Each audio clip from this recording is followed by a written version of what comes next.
Depuis plusieurs années, des rumeurs persistantes circulent autour de l'identité de Brigitte Macron.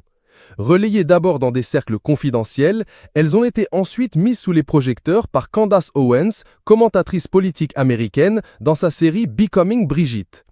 Invitée sur le plateau de The Tucker Carlson Show, elle affirme s'être appuyée sur une enquête menée pendant 8 ans par le journaliste français Xavier Poussard.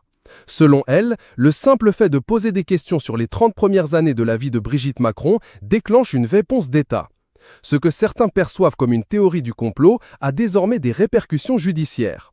En réaction, le couple Macron a engagé des poursuites contre Candace Owens pour diffamation, une démarche que la journaliste considère comme une stratégie de communication et non une défense de la vérité.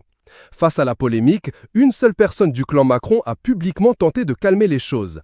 Tiffaine Hozière, fille cadette de Brigitte Macron. Avocate de métier, elle a qualifié les accusations de blessantes et absurdes, mais sans aller plus loin. Aucun document, photo d'enfance ni témoignage familial n'a été présenté pour appuyer ses propos. C'est pourtant une affaire qui pourrait se régler en 5 minutes, insiste Candace Owens. Où sont les photos de cette femme enceinte? Où sont les albums de famille?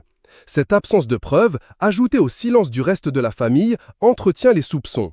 Candace Owens souligne « Ces enfants sont adultes, l'un d'eux pourrait poster une photo d'enfance avec leur mère et tout serait terminé. Mais ils ne le font pas. Pourquoi ?» En l'absence de réponse claire, la parole de Tiffaine Hozière, bien que courageuse, est perçue par certains comme une tentative de diversion plus que comme une réfutation crédible. Pour Candace Owens, le choix du couple présidentiel de ne pas répondre publiquement est révélateur. Ils auraient pu dire « voici les archives, les albums, les documents officiels », mais au lieu de cela, ils attaquent en justice pour cyberharcèlement. Elle affirme avoir proposé à plusieurs reprises une interview à Brigitte Macron. Elle dit même retirer sa série si certaines questions recevaient des réponses simples.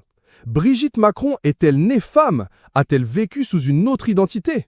Aucune réponse. Ce flou, combiné aux actions judiciaires, contribue paradoxalement à amplifier l'affaire. On ne poursuit pas en justice une mère de famille qui fait son podcast depuis son sous-sol si ce qu'elle dit est absurde, ironise Tucker Carlson. En tentant d'étouffer la controverse par la voie légale, l'Élysée aurait déclenché un effet Streisand. L'affaire devient virale, y compris en dehors des pays.